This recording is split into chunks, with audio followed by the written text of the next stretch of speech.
I have a book called Black and White. It's about two dogs. One is white and one is black. Open up the book and look to the page where there are two dogs sitting there. A little black dog and a little white dog were friends. And they stayed together and played together all day long. Turn the page. They played in the snow when the sun was bright. They chased a cat that was snowy white. They raced with a snow white snowshoe hare and dug for a white rat that wasn't there. Till the little white dog was lost from sight, deep in a snowbank, cold and white. But he came back up, so that was all right. And now turn the page again. They ran home late through the deepening night. They found a small black velvet mole and sniffed at a black rat in his hole. They barked and barked at a fluttering bat, and the little black dog chased a coal black cat, until they vanished out of sight, far away in the pitch black night. But he came back again, so that was all right. Turn the page. The little black dog and the little white dog went in their houses and said good night. They climbed in their beds and they curled up tight. The night outside grew dark and deep, and each dreamed a dream when he fell asleep. See how the little dog has a white house and the little black dog has a black house? It's time to turn the page. The little black dog, all curled up tight, dreamed a dream of a jungle night. In the dark jungle of his dream, big black elephants ford a stream. Black and white monkeys swing through the trees, while fierce black panthers sniff the breeze. Turn the page. Black and white butterflies everywhere fill the flower-scented air. Turn the page. Black and white zebras and antelopes graze through the long, hot jungle days. Turn the page. While black and white birds above them fly over the treetops through the sky. Turn the page. The little white dog, all snug and warm, dreamed a dream of an Arctic storm. In his dreamland's ice and snow, black and white seals swim to and fro. Turn the page. On the shore stand the polar bears, while Arctic foxes chase Arctic hares. Turn the page. Seabirds nest on the rocky shores, where the big black walrus roars. Turn the page.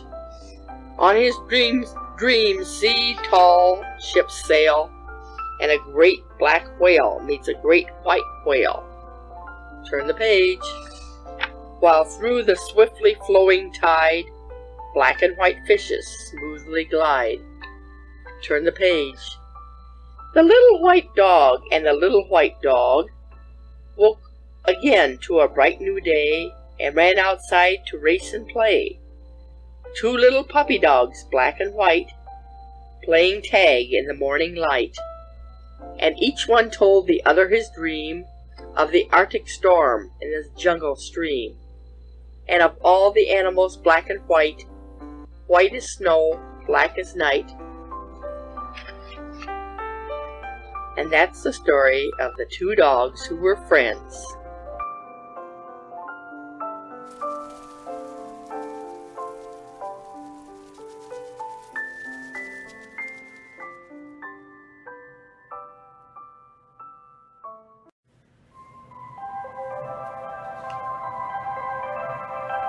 Would you like to hear another book?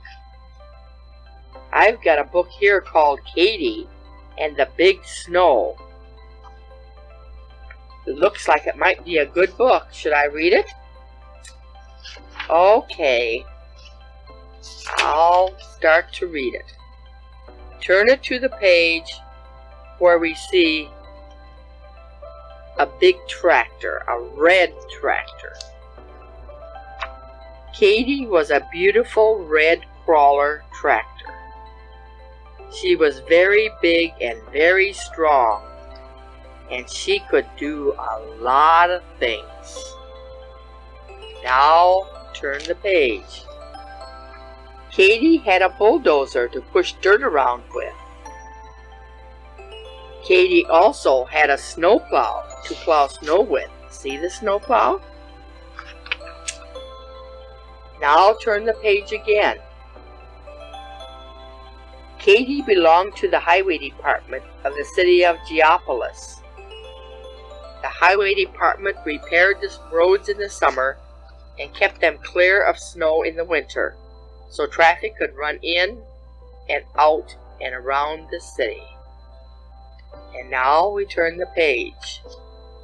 And this shows a picture of the city where the tractor goes all around in. And we turn the page again. And then we see all summer Katie worked on the roads with her bulldozer. Katie liked to work. The harder and tougher the job, the better she liked it. One day, when the steamroller fell in the pond, Katie pulled it out. The highway department was very proud of her.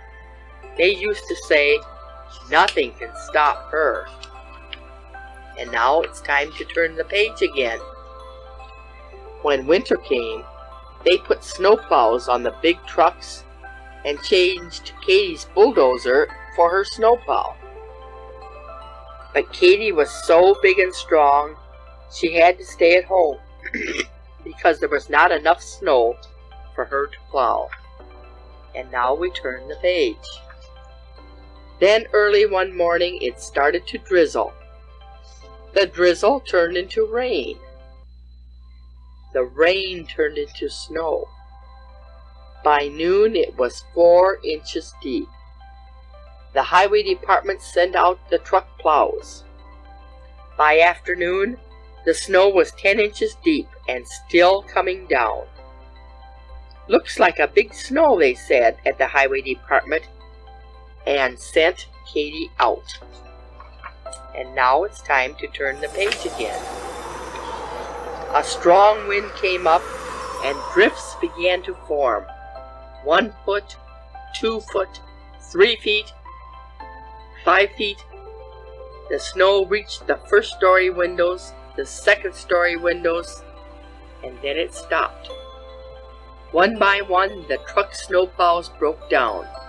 The roads were blocked. No traffic could move. The stores, the schools, and the factories were closed. The railroad station and the airport were snowed in. The mail couldn't go through. The police couldn't protect the city. The telephone and power lines were down. There was a break in the water main. The doctor couldn't get his patient to the hospital. The fire department was helpless. Everyone and everything was stopped, but, turn the page, Katie, and there she is, plowing snow. The city of Geopolis was covered with a thick blanket of snow. Turn the page again. Slowly and steadily, Katie started to plow out the city. "Help!" called the chief of police. "Help us to get out to protect the city." "Sure," said Katie. "Follow me." Turn the page. So Katie plowed out the center of the city. "Help!" called the postmaster. "Help us to get the mail through." "Sure," said Katie. "Follow me." And there she comes, plowing over by the post office. Now we turn the page. So Katie plowed down to the railway station. "Help! Help!" called out the telephone company and the electric company. "The poles are down somewhere in East Geopolis." "Follow me," said Katie. Time to turn the page again. So Katie plowed out the roads to East Geopolis. "Help!" called out the superintendent of the water department. "There's a break in the water main somewhere in North Geopolis." "Follow me," said Katie. Time to turn the page again. And she plowed out the roads to North Geopolis. "Help! Emergency!" called out the doctor. "Help me to get this patient to the hospital, way out in West Geopolis." "Sure," said Katie. "Follow me." And she's plowing out the roads there yet. And now it's time to turn the page again. So Katie plowed out the roads to the hospital. "Help! Help! Help!" called out the fire chief. "There's a 3-alarm fire way out in South Geopolis." "Follow me," said Katie. Time to turn the page again. So Katie plowed out the roads to the fire in South Geopolis. On the way back, a plane signaled for help. The airport was snowed in. Katie was beginning to feel a little tired, but she wouldn't stop. Not Katie. Time to turn the page again. She hurried over to the airport and plowed out the runways so the airplane could land safely. Then after she had found the broken down truck plows, she started home. The fire department had put out the fire. The doctor had saved his patient. The water department had repaired the main. The telephone and electricity were on. The mail could go through, and the police could protect the city, thanks to what Katie did. And now it's time to turn the page again. And you can see how Katie had plowed all these streets real good so everybody could get through. We turn the page again. Katie finished up the side streets so traffic could move in and out and around the city. Then she went home to rest. Then, and only then, did Katie stop. And that's the story of Katie, the big red crawler tractor who became a snow shovel.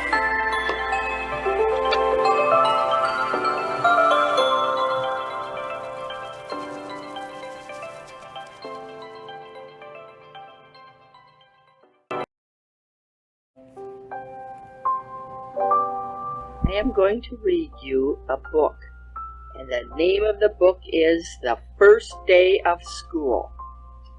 Open the book to the page where the mommy and daddy are sitting in the living room, and daddy is reading the paper, and mommy is sewing. Summer was almost over. Soon Elizabeth would be going to school for the very first time. Every night, she and Mikey played school with the new book bag and crayons that Mommy and Daddy had given her. And now we turn the page. A few days before school opened, Mommy took the children to visit Elizabeth's classroom. Mrs. Ford was going to be Elizabeth's teacher. "Come, Elizabeth, I'll show you our room," said Mrs. Ford. Elizabeth looked at the cubbyhole where she would hang her jacket. She saw the gerbil and the bathroom and the shelves full of books and toys.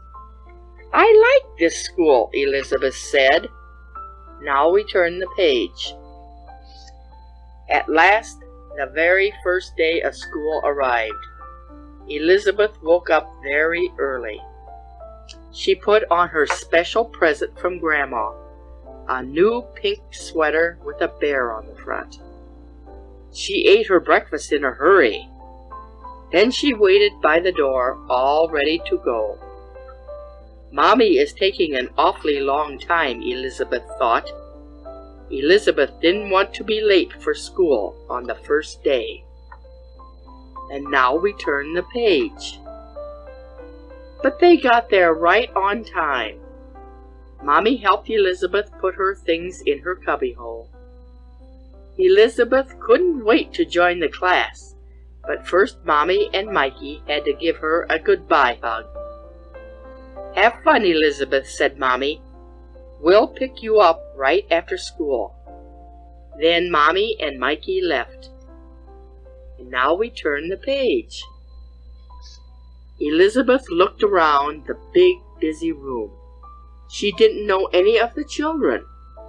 And now that Mommy and Mikey were gone, she felt all alone and a little bit scared. And now we turn the page. Everyone else had something to do. One girl was making a pig out of modeling clay. A boy was building a castle with blocks. Another boy was painting a picture of a dragon. Elizabeth decided to paint a picture of her mother.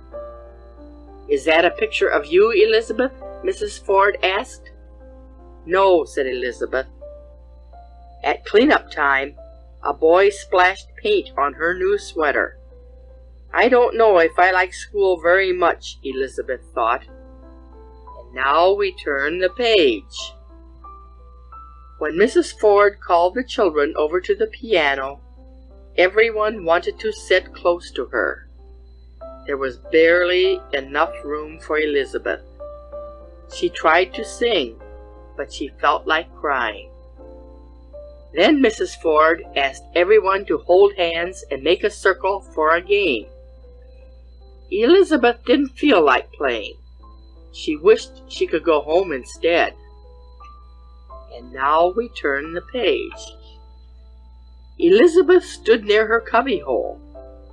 "I don't want to play that stupid game," she said. "I hate school."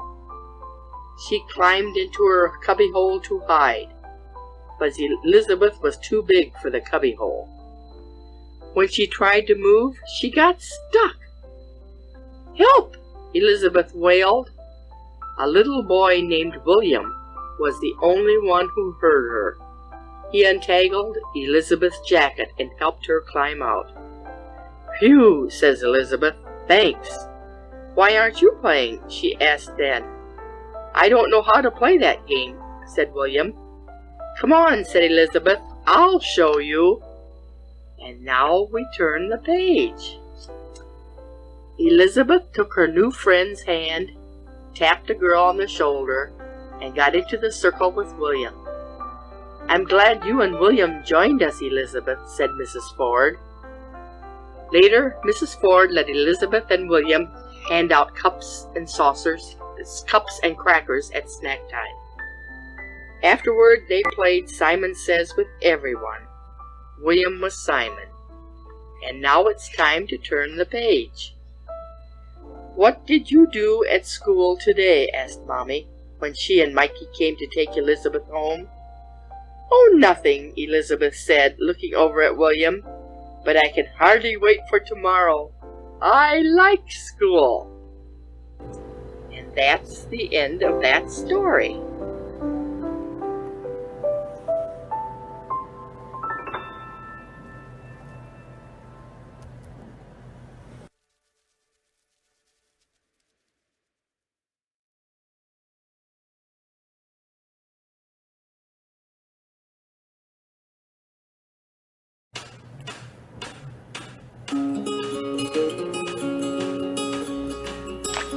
Now, should I read another story? Here is a book called The Goodbye Day. Turn the page to the place where the little girl is in the swing. Jennifer and Zaneed were best friends. They walked to school together. They took turns pushing each other on the swings. They made mud pies and sand castles in the big sandbox. And now turn the page. They had their own special joke that no one else knew about. Jennifer loved her friend. Time to turn the page again. One day, Jennifer's mother had some news for her. "Daddy and I have found wonderful new jobs in another town," she said. "We are all going to move soon. We'll live in a new house with a big backyard." "Can Zaneed come too?" asked Jennifer. "No," said her mother. "Zaneed will stay here with her family, but you'll make new friends when we move. And now we turn the page. Jennifer watched her mother and father pack things into boxes. She even helped pack some of her toys. Soon it was moving day. Jennifer sat on the porch and watched the movers carry the furniture out to the big van. She felt sad. She didn't want to move away. She didn't want to say goodbye to Zanid. Zanid came running up the path. "Hi," she said. "Let's go swing." "I don't want to," said Jennifer. "Then let's go make mud pies," said Zanid. "No," said Jennifer. "I don't feel like it." And now it's time to turn the page again. "Okay," said Zanid, smiling. "I guess you're too little to do anything, because you only come up to here." She held her hand up to her eyebrows. "I am not too little," said Jennifer. "I come up to here." She put her hand on top of her head. But she was thinking so hard about leaving that she didn't laugh at their special joke.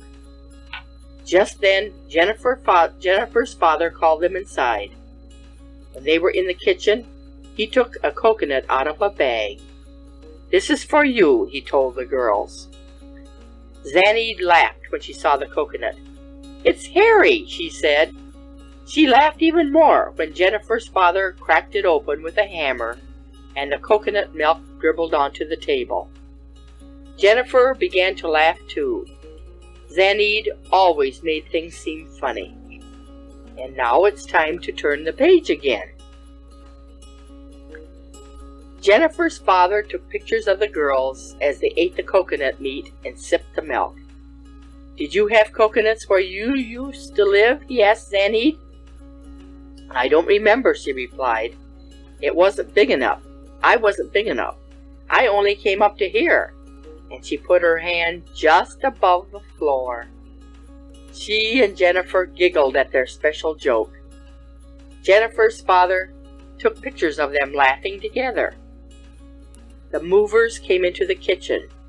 They carried out the chairs. Suddenly, Jennifer burst into tears and ran outside. And now we turn the page again. Her father followed her. He swung her up into his arms. "I don't want to move," Jennifer cried. She put her head on his shoulder.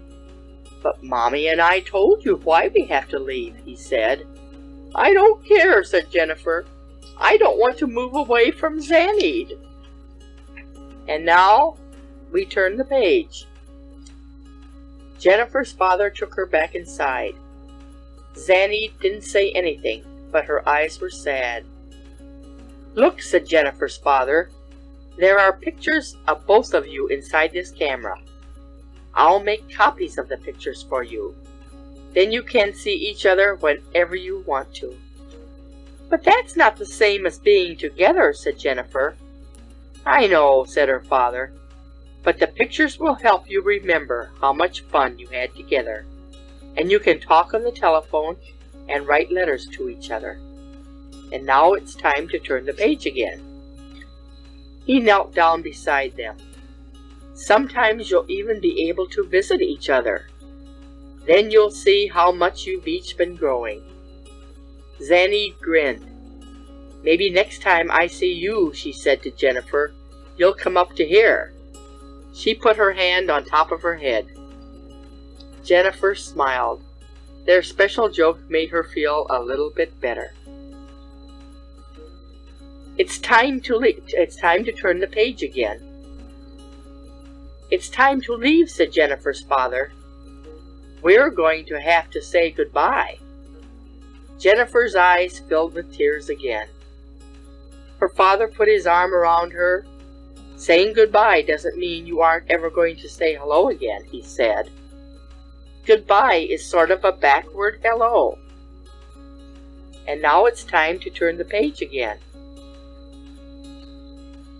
Zanid nodded. She walked toward the door. Suddenly she stopped. She took 3 steps backward. "Hello," she called. Then she turned around. She was laughing. Jennifer laughed too. Zanny could always make things seem funny, even having to say goodbye. And now we turn the page. Jennifer loved her friend. And that's the end of the story.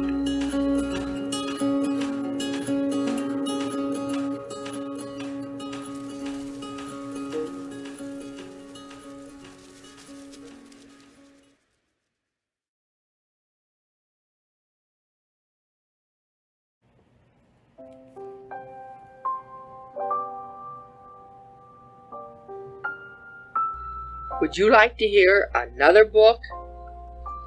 Maybe I got time for one more book. We'll see. How about Time for Bed, Sleepyheads? Okay, find the book and open it up where the raccoon is looking out of the tree. It is the end of a busy day. Mommies and daddies all over the neighborhood call their children in from play. "Time for bed, sleepyheads," says Father Raccoon. The kits slowly pick up their toys. It's time to turn the page. In her home, down by the pond, Mother Duck draws a warm, bubbly bath. She helps her drowsy ducklings undress and hang up their clothes. The little ducks splash and soap and scrub till Mother Duck says, "Out of the tub now, it's time for bed." Turn the page. Over in the meadow, in a neat little burrow, Mommy Rabbit dries and powders her sleepy bunnies. When they are all in clean pajamas, Mommy gives each baby a squeeze. "Mmm," she says, "you smell so sweet." And now it's time to turn the page. "Don't spill your cocoa," says Papa Possum to his tired little possum. While they share a bedtime snack, they talk about their day. "Time for bed, sleepyhead," says Mama. Small Possum sighs and sips the last drop of cocoa from his cup. And now it's time to turn the page again. The little beavers busily brush their teeth and rinse their brushes. Daddy Beaver peeks in to make sure their teeth are shining clean. "Who wants a bedtime story?" he asks. "We do," cry two happy little beavers. And now we turn the page. The owlets love bedtime stories too. "Once upon a time," begins Mother Owl, but by the time she reads, "and they all lived happily ever after," the little one's eyelids are very droopy. Time to turn the page. In the bear family's cozy den, Mama Bear leads her cubs in their bedtime prayers. Then the little bears give their mother lots of goodnight hugs and kisses and shuffle off to bed. And now it's time to turn the page. "It's time for bed, you sleepyheads," says Mother Goose. The goslings fluff up their pillows and snuggle down between the sheets. Daddy pulls up the covers and tucks the tired goslings in. And now it's time to turn the page. "Lullaby and good night," sings Father Rooster. His sweet song lulls the chicks to sleep. Mother Hen turns on the nightlight. "Sweet dreams," she whispers, as she and Father tiptoe out and softly shut the door. And now it's time to turn the page. Now all is quiet. Stars twinkle in the night sky. Moonlight shines on every housetop. Sleepyheads all over the neighborhood are snug in their beds at last. Shh. And that's the story of Time for Bed, Sleepyheads.